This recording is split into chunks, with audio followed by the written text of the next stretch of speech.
vai com o Vasco. Está com 41 anos, tem contrato com o clube até o final de abril. O futuro dele ainda é incerto. Um chute certeiro, que deixou até o Pedro Raul ali, ó, impressionado com o golaço. Pedro Raul não acreditou, ela explodiu no travessão e morreu dentro do gol. Nenê! Esse gol foi marcado há um mês, na primeira fase da Copa do Brasil contra o Trem do Amapá. Um lance que pode se tornar ainda mais especial para o Nenê, e não só pela beleza. Por enquanto, esse foi o último gol dele com a camisa do Vasco. E o contrato com o clube está perto do fim. Termina no dia 30 de abril. Não importa se eu dou relação ao contrato, é um clube que eu amo, todo mundo tem um respeito por mim muito grande, a gente vê todos os dias, é uma coisa que não tem preço e eu vou sempre dar o meu melhor por essa camisa. Aos 41 anos, Nenê virou reserva do time do Vasco nesta temporada. Ele foi titular apenas 2 vezes nos 11 jogos em que disputou no ano, e a prorrogação de contrato dele com o clube ainda não está definida. O jogador já demonstrou interesse em continuar jogando pelo Vasco até o fim de 2023. Por outro lado, Nenê já recebeu um convite do clube para participar da gestão do futebol fora de campo. Jogador e diretoria têm pouco mais de um mês para definir o futuro do camisa 10. Ele pode acrescentar muitas coisas, precisa entender se o Nenê entende que o que ele pode acrescentar é suficiente para ele ainda estar dentro do clube. Por isso que eu digo, tenho que ter essa conversa com ele. Eu acho que, pegando pela ótica do lado do Vasco, que foi o que eliminado do Campeonato Carioca, a atuação foi muito mais frustrante na Copa do Brasil. Mas é óbvio que perder para o rival tem um peso enorme. Não sei se você concorda, Eugênio, mas em termos de bola, o Vasco jogou bem.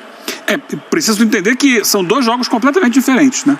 O desafio de jogar em casa contra o ABC na Copa do Brasil é encontrar um time adversário fechado, todo trancado lá atrás, e jogar contra o Flamengo, um jogo que vale vaga na final do campeonato, é um jogo contra uma equipe muito forte, que não tem a característica de ficar trancada, ou seja, é um jogo de troca, de vai e vem. Então tem mais espaço para o Vasco explorar. São situações diferentes. Acho que a grande decepção da semana é a eliminação na Copa do Brasil, que era uma competição importante, como a gente pontuou aqui ao longo da semana, né? O que tem que fazer? O trauma tá aí na Copa do Brasil, um grande trauma. Porque ser eliminado pelo Flamengo é esperado.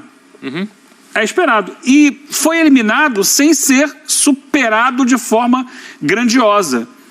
Foram 3 jogos, né, porque teve o jogo que o Vasco venceu, mas os 2 jogos da semifinal foram jogos muito disputados. Em nível de competição, o Vasco competiu.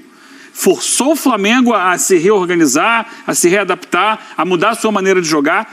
E o Vasco, por mais que tenha investido esse ano, ainda tem um elenco muito inferior ao do Flamengo. Isso aí não há qualquer discussão.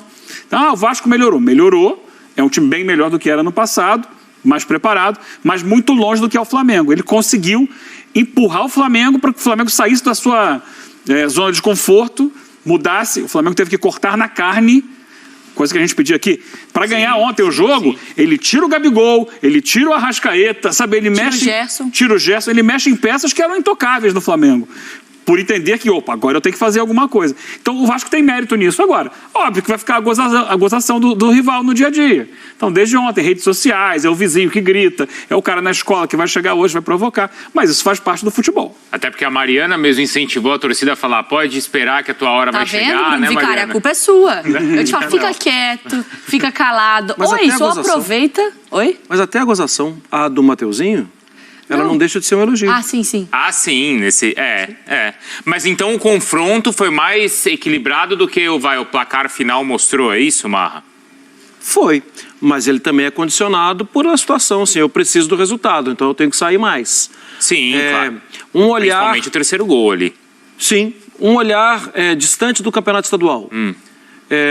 E pegando até o gancho do que o Eugênio comentou, o Vasco no Campeonato Brasileiro, ele vai jogar algumas vezes contra times que se comportaram como o ABC. E muitas vezes contra times que se comportam como o Flamengo se comporta. Eu vou atacar também, eu vou chegar lá. Claro. Mesmo dentro ou fora de São Januário, do Maracanã, não importa. E eu acho que, nesse sentido, fica um senão. Tem que fazer os gols. Mas fica também uma questão... O time cria. O time vai lá, ok, vai ter uma dificuldade em uma rodada, 2, 3, mas o time cria situações para fazer gol e para ganhar dos adversários, num nível superior ao nível do jogo da Copa do Brasil. Mas fala, Mari. Não, eu ia jogar pro Pedro, porque ontem, Pedro, na hora que tira o Gabigol, na hora que tira o Arrascaeta, a torcida canta burro, né? Grita burro pro Vitor Pereira. E aí é logo o Matheus França que entra nessa conta aí, que sofre o pênalti, e aí o Flamengo consegue o resultado. A torcida teve, claro, quem você conversou, você sentiu o momento da autocrítica de o Vitor Pereira acertou ou foi apesar do Vitor Pereira?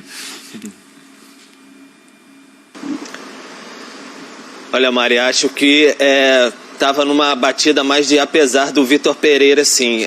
Acho que o grito de burro, que foi especificamente na troca ali aos 31 do segundo tempo do Arrascaeta pelo Matheus França, foi mais num desabafo, assim, pela atuação do time. Assim, acho que não foi nem pela substituição em si, porque era muito claro que o Arrascaeta estava sem condições. Ele saiu mancando, ele já não conseguia se manter em campo mesmo. Ele estava com muita dificuldade de dar um passe, tentar uma finalização. De fato, estava com muita dificuldade dentro de campo. Acho que o grito de burro foi mais pelo conjunto da obra, a insatisfação pela maneira como o Flamengo estava se comportando dentro de campo e não pelas substituições em si.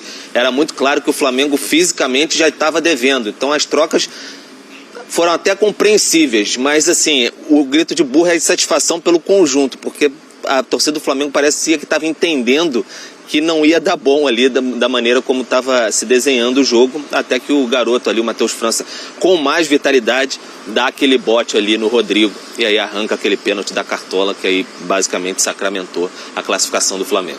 Se a gente está entendendo que que o confronto foi equilibrado, é mais por mérito do Vasco ou porque as coisas ainda não estão encaixadas e prontas no Flamengo? Eu acho que tem que observar isso também. Eu, de novo, assim, eu entendo que o trabalho do Vitor Pereira, a gente ainda não está nem em abril, né? A gente está no dia 20 de março. Foi um trabalho cheio de esquinas complicadas. Sim. Porque ele teria que entregar título um atrás do outro, seriam 3 disputas pesadas e tal.